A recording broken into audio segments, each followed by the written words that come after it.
Deuxième partie de l'Africa Newsroom. Nous sommes toujours en compagnie d'Adam Azeizi, consultant en stratégie bancaire, Tidiane Dabo, avocat au barreau de Strasbourg, Michel Abdulwahab, professeur de sciences économiques et sociales détaché à Luanda en Angola. On passe tout de suite au reste de l'actualité dans le grand angle.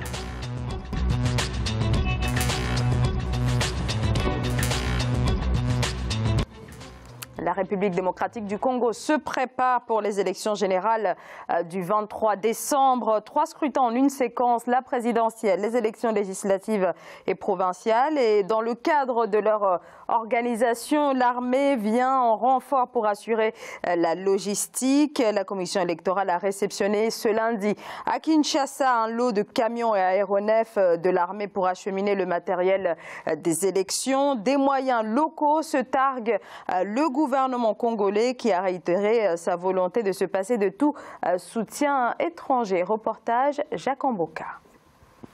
Kinshasa a connu un embouteillage monstre ce lundi 29 octobre. Des perturbations causées par la remise à la centrale électorale des véhicules offerts par les forces armées congolaises. Au total, ce sont 150 grands véhicules militaires et 20 aéronefs, dont 10 hélicoptères et 10 avions, destinés au transport pour des kits électoraux. Sur instruction du président de la République, j'ai reçu mandat de mettre à la disposition de la CENI des matériels consistant à un appui logistique à la CENI, composé essentiellement de 150 camions, ensuite des aéronefs que nous aurons à visiter à l'aéroport d'Njili. Le gouvernement congolais, qui tient à la souveraineté de la République démocratique du Congo, réitère sa volonté de financer seul le processus électoral. Le budget s'élève à plus de 430 millions de dollars pour les élections combinées du 23 décembre. Aujourd'hui, les faits confirment de plus en plus cette évidence, dans la mesure où c'est autant d'engins qui ont été mis à la disposition de la CENI. Par cette logistique, le gouvernement congolais voudrait lancer un message à la communauté internationale, celui de sa capacité à organiser seul ces scrutins. Cependant, beaucoup au sein de l'opposition sont encore sceptiques et ne croient pas à la tenue de ces scrutins à la date indiquée. Réquisition donc du matériel militaire. Le gouvernement congolais n'en démord pas. Il veut financer seul ces élections. Il faut environ 500 millions de dollars pour ces scrutins du 23 décembre. Tidiane Dabo, est-ce que l'État congolais est à même de financer seul ces élections, de mener à bien ces scrutins du 23 décembre sans une implication étrangère? Justement, c'est là où on peut s'étonner quand même de cette soi-disant patriotisme qui consiste justement à vouloir organiser tout simplement les élections toutes seules. Qu'est-ce qui se cache derrière tout ça? Est-ce qu'il y a une volonté, comme dit l'opposition, de vouloir reporter les élections? Ou tout simplement, est-ce qu'on n'est pas en train de préparer l'armée à prendre le pouvoir par la suite? Moi, c'est deux questions je me pose, ces deux questions-là.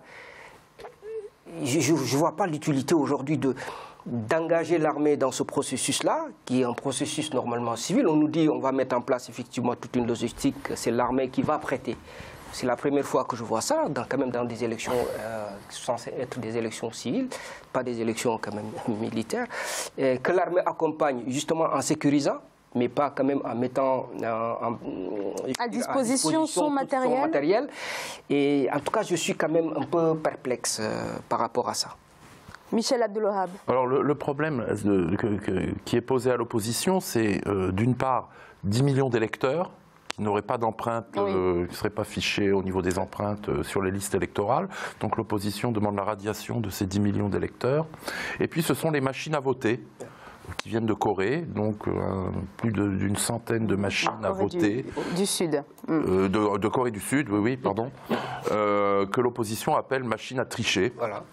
Donc c'est vrai que je crois que c'est une innovation en Afrique, des machines à voter. Le pouvoir légitime, c'est l'utilisation de ces machines, des gains de temps, des gains d'argent. Bon, en tout cas, ça montre que l'opposition n'a pas confiance dans ces nouvelles technologies et considère que ça va être un moyen pour la majorité de remporter ces élections en fraudant, en fait, très clairement que ces machines seront programmées pour frauder. Ça pose encore le problème de la confiance que peut avoir la société civile dans les institutions, en tout cas congolaises, à ce niveau-là. Alors, par ailleurs, je suis assez d'accord, c'est aussi une innovation de faire intervenir l'armée dans des élections. Pour vous, ça doit questionner, il y a matière à ce que, effectivement, en tout cas, est-ce que les peurs de l'opposition sont légitimes, Adam Azeizi? Moi, je vais un peu nuancer les propos de mes collègues, à savoir qu'aujourd'hui, la réponse du pouvoir de la RDC vient comme une réponse par rapport à la confiance, la faible confiance qu'ont les électeurs dans la capacité de la commission électorale à pouvoir organiser ces élections libres, ces premières élections libres depuis de nombreuses années, qui vont marquer une transition politique assez importante dans ce pays. On va succéder, on va voir apparaître potentiellement le futur successeur de Kabila. Donc aujourd'hui, c'est un effort, étant donné la configuration aussi du pays, qui est un pays très étendu, un des plus grands pays d'Afrique, avec des régions qui ne sont pas très bien interconnectées, donc ce qui peut poser problème pour les opérations de comptage des voix. Donc la mise en place de box électroniques, si sont bien utilisées, optimisées, peut-être potentiel et auditables, bien évidemment, oui, et auditables, peuvent faciliter la gestion. Néanmoins, d'autres problèmes subsistent et doivent être aussi adressés pour pouvoir conforter la population dans ces élections. On parlait du fichier électoral, notamment, avec ce nombre d'électeurs qui ne sont pas identifiants, qui peuvent être potentiellement des risques ou des outils de manipulation pour frauder dans le comptage des voix. Également, c'est la faible confiance des Congolais dans le système judiciaire. Oui. Parce qu'aujourd'hui, dans les cas de litige, c'est le système judiciaire qui devra arbitrer. Et aujourd'hui, très peu de Congolais ont confiance dans ce système. Et donc, si les résultats s'avèrent serrés, cela peut mener à une tension pendant une bonne période dans ce pays. Oui, alors peut-être pour revenir sur la question du financement, comment comprendre ce revirement alors qu'il y a encore quelques mois, l'État congolais demandait à la communauté internationale de s'impliquer davantage et déplorait d'ailleurs le fait que la communauté internationale ne s'implique pas plus que ça financièrement dans le financement des élections. Qu'est-ce qui se cache derrière tout ça? C'est ça le problème en fait. Finalement, toute cette logistique, mais est-ce que, enfin c'est vrai que là-dessus, on ne sait pas, mais qui va contrôler les élections? Vous avez peur d'élections qui vont finalement se jouer à huis clos? Oui, parce que finalement, c'est l'armée qui va prendre les urnes, qui va déplacer les trucs. Enfin, les chefs militaires sont mis en place, enfin, sont nommés par qui? C'est le chef de l'État. On est, comme disent certains, on est en Afrique, on sait comment ça se passe. Que l'armée joue, la neutralité joue bien, mais dans cette situation-là, enfin, moi j'ai des doutes. Je suis avec l'opposition qui craint. Parce que quand même, l'opposition met le doigt sur je crois, un problème essentiel, à savoir cette fameuse machine à voter qu'on a importée de la Corée et qui, aujourd'hui, à mon avis, risque de fausser quand même les élections, à mon avis. Et l'armée est là, justement, pour valider cela. Et ça, je pense que il y aura des observateurs, normalement, qui aussi contribueront. Et je pense aujourd'hui également, il y a quand même... Il y a besoin... On peut avoir des craintes, mais aussi il y a un vent de renouveau qui souffle. À voir les derniers sondages où on voit des visages nouveaux, notamment Tshisekedi qui est aujourd'hui donné gagnant en première position et le candidat de Joseph Kabila en troisième position dans les derniers sondages. Donc voilà, donc c'est des sondages qui aujourd'hui nous donnent une vision. On verra au moment du comptage si on est très loin de ce sondage. Mais est-ce que ce n'est pas ça qui a justifié justement l'implication de l'armée? L'application de l'armée est venue par rapport à la demande effectuée par un certain nombre d'acteurs d'avoir un processus qui soit clairement préparé, des bureaux ouverts à temps. Et aujourd'hui, étant donné l'état de préparation jusqu'à le déploiement de l'armée, on se reportait plutôt à un report des élections qu'à une tenue des élections dans les temps. Aujourd'hui, c'était l'effort de dernière minute pour pouvoir atteindre cet objectif. Ne soyons pas pessimistes par rapport à l'Afrique, surtout qu'il y a un changement qui arrive potentiellement. Donc à voir si... c'est vrai qu'il y a un vent nouveau avec effectivement la volonté de l'opposition de partir avec un candidat. Encore faudrait-il qu'ils arrivent à trouver un accord. On a jusqu'au 15 novembre pour qu'ils trouvent un accord. Oui. Mais, moi je pense que le doute quand même, le doute est là. Oui. Moi je suis quand même un tout petit peu perplexe par rapport à cette volonté de l'État d'impliquer l'armée. D'où la nécessité de présence d'observateurs internationaux. Et là, ils ne veulent pas. Alors justement, sans financement, mais présence d'observateurs. Oui, le financement est quelque chose qui... Le Congo n'est pas tout à fait d'accord avec l'arrivée d'observateurs internationaux. Ils ne sont pas d'accord là-dessus, hein, parce que justement, c'est ça qui me rend un tout petit peu douteux par rapport à ce processus-là. Pourquoi tout de suite on implique l'armée? Non, les observateurs internationaux, vous n'êtes pas les bienvenus.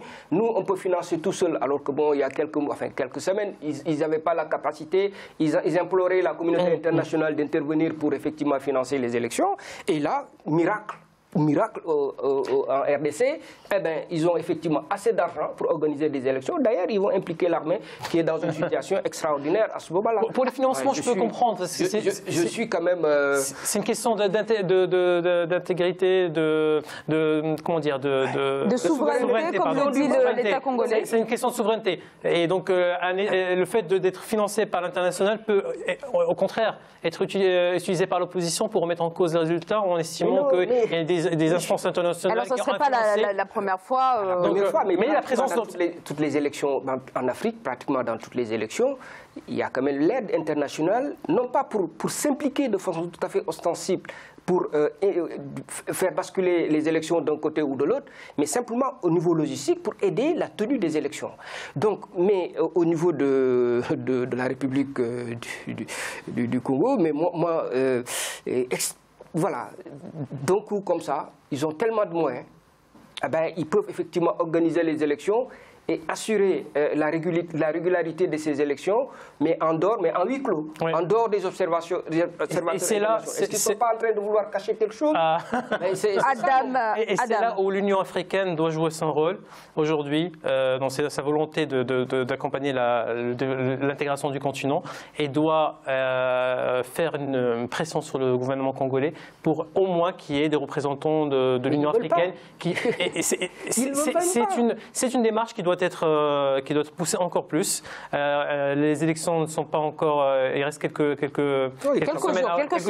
semaines. Le 23 décembre. Hein. Mais...